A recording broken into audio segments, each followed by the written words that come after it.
short notice. We commend Commissioner Lapina, Director General Aquino, for your presence today together with your officials. Chairperson Romualdo relays his regret for not being able to attend this hearing as he has to be with his constituents for the celebration of the Lanzones Festival in his province. We hope in our next meeting we will be flooded with lanzones as part of our merienda. So as not to delay the proceeding and unnecessary inconvenience our guests, I was designated by Chairperson to preside for the Committee on Good Government and Public Accountability.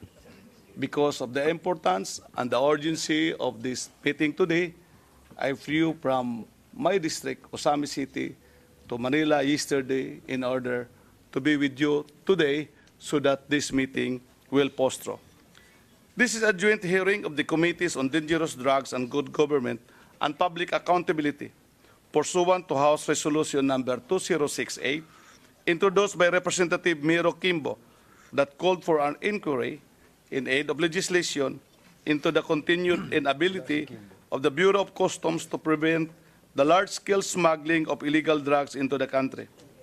The mandate of the Committee on Good Government and Public Accountability is to look into lapses and irregularities committed by government officials and employees tasked to enforce the law, rules and regulations intended to prevent the proliferations of illegal drugs in the country. It is also within the authority of the committee to make recommendations to the appropriate judicial, quasi-judicial, or administrative body on the filing of charges against officials and employees found to have committed malfeasance, misfeasance, or nonfeasance in the performance of their official duties. We hope that in this hearing, we can now come closer to the resolution of this issue. Thank you very much, Mr. Co-Chair. Thank you, Mr. Chairman. Before we proceed and ask the Commissioner of the BOC and the Director General of the PIDEA to deliver their opening statements, may I ask COMSEC if there are guests or invited resource persons today that have not taken their oath yet? Yes, Your Honor. There are invited guests here today who have not yet. Please administer their oath. May I request for the guests present today who have not yet taken their oaths to please stand and raise your right hand.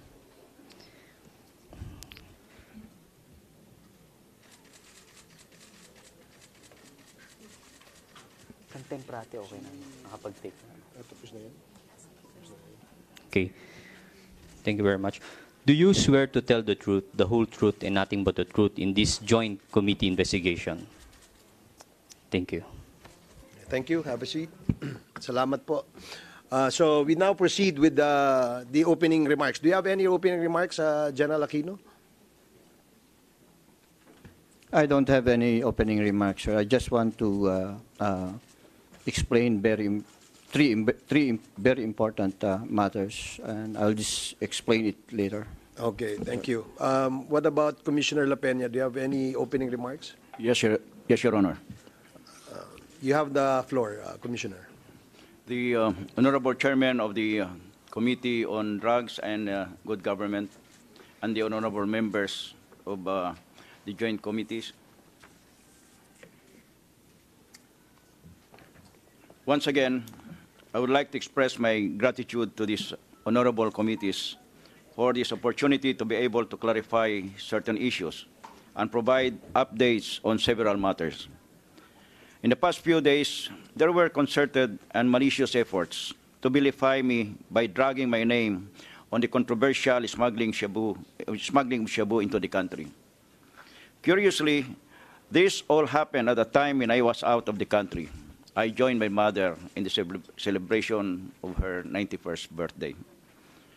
All the recent issues and allegations being peddled by certain individuals and the seeming discord between the Bureau of Customs and the PIDEA are matters that saddened me because This does not serve the Filipino people for good. The Filipino people deserve something more from us.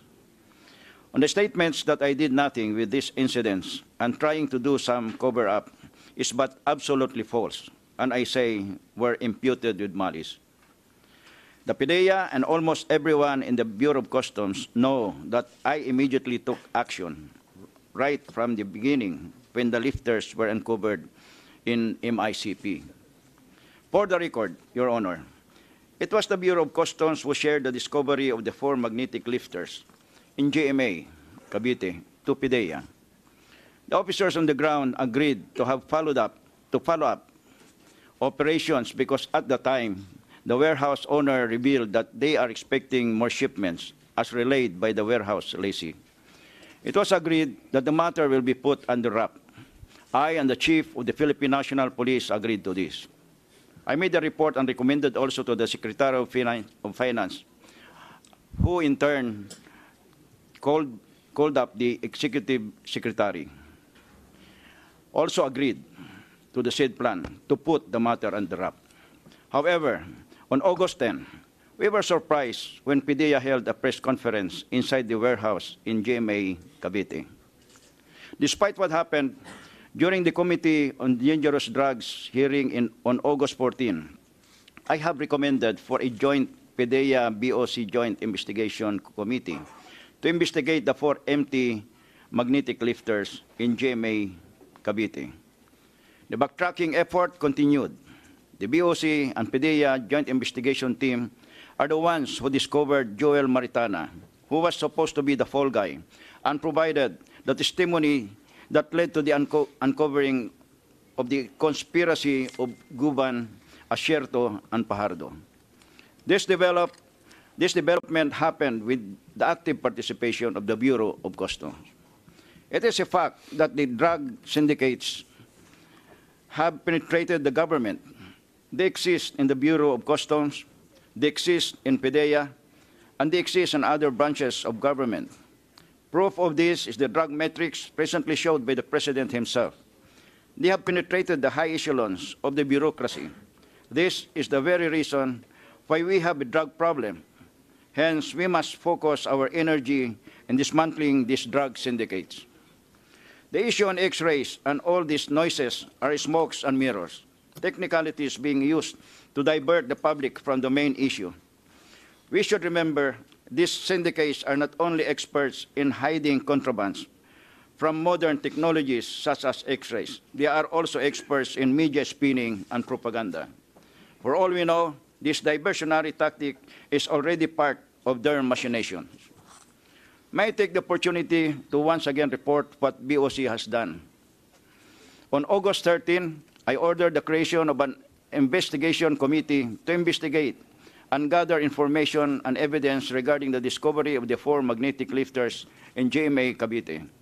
On September 7, I created a special investigation committee to investigate Jimmy Guban. For failing to follow official channels, I relieved Agent Jimmy Guban of his post, even prior to the start of the congressional hearings. On September 19, Guban was administratively charged for grave misconduct, gross neglect of duty, and conduct prejudicial to the best interest of the service, and put him under preventive suspension for 90 days. And within this week, we will be filing administrative and criminal cases against Guban and his cohorts. On October 15, I have sent a letter to PDEA Director General furnishing result of our investigation against Jimmy Guban to aid them in building a case against Guban and his cohorts for violation of Republic Act 9165. As recommended by the Bureau of Customs Investigation Committee, who submitted the report on September 27, I have ordered CIIS to conduct investigation against X-ray inspection project personnel. As a result, on October 15, we have filed administrative charge for gross neglect of duty with 30 days preventive suspension against 2 X-ray personnel for failure to subject the shipment to physical examination despite the presence of additional 2 items in the X-ray image not mentioned in the goods declaration. Last September 20, Vidacio Cabral Barakel, the proprietor of Vicava Trading, has already been charged with criminal complaints for violating Section 1401 in relation to Section 118 of the CMTA in relation to Section 4 of Republic Act 9165 or the Dangerous Drugs Act of 2002. May I also report that upon my assumption, I have instituted reformative measures to address corruption that immediately hurt smugglers and corrupt employees. These include the abolition of sectioning to do away with the SOKI system, implementation of the 5-day mandatory rule to act on documents, providing 40 days to resolve cases, improve the hiring and promotion system, discovery of corrupt activities in various ports, such as the unauthorized release of the 105 containers, the swing operations in the MCT, this is Mindanao Container Terminal, and the alert and leave scheme at the MICP, or Manila International Container Port, which were existing in the Bureau for decades. These accusations against me and the Bureau of Customs started when I uncovered the unauthorized release of 105 containers last March. I was informed that the players have put up a sinking fund of 20 million pesos that will be used against me because my reformative efforts are already hurting their operation.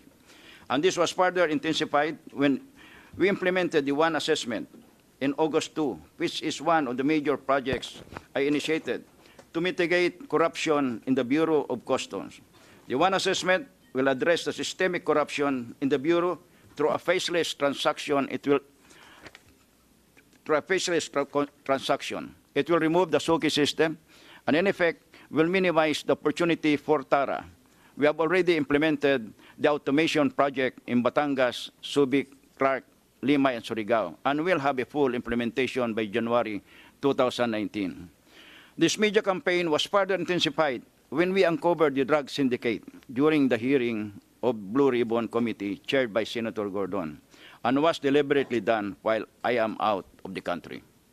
There is no doubt that these attacks against me and the officers, men and women of the Bureau of Customs, is well-funded and coordinated attack to undermine the reforms I started, which is being facilitated jointly by the players, smugglers, and drug syndicates. I will never destroy my name protecting drug syndicates, as insinuated by certain write-ups that have circulated. I have served this government and this country for 34 years without compromising my principles and highest regard for integrity in public service. To this day, my principles remain and stands. Thank you, Your Honor, for giving me this opportunity.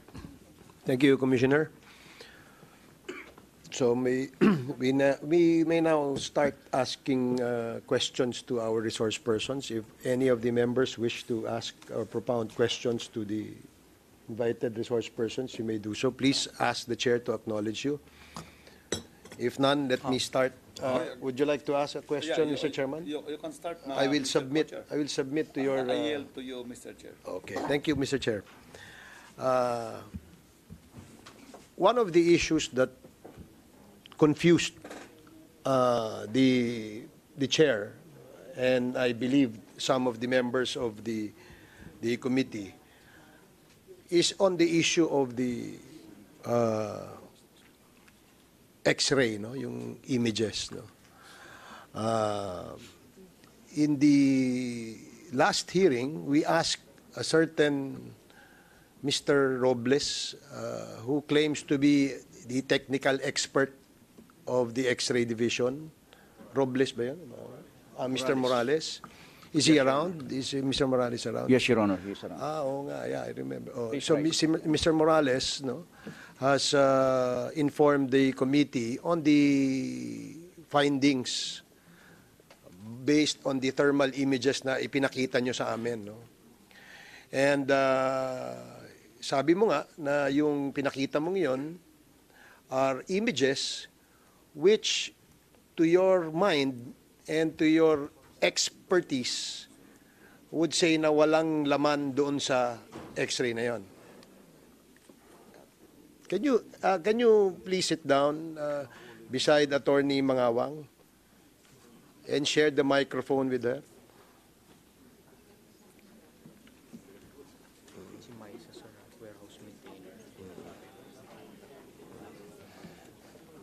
Sige, pakikwento mo nga kasi ang tanda namin, nung last time that you did some presentation, di ba? Meron kang pinakitang PowerPoint, no? Sinabi mo na yung images na yon, base sa iyong expertise at experience mo, ay hindi naglalaman ng kung ano man dun sa mga magnetic lifters. Paki-confirm mo nga ulit yun, Mr. Morales. Yes, good morning, Mr. Chairman. Yes, kagaya po nung presentation na ginawa ko po nung una pa, pinakita ko po dun sa slide presentation na yon yung X-ray image different. Meron siyang pseudo-color and then meron din siyang grayscale.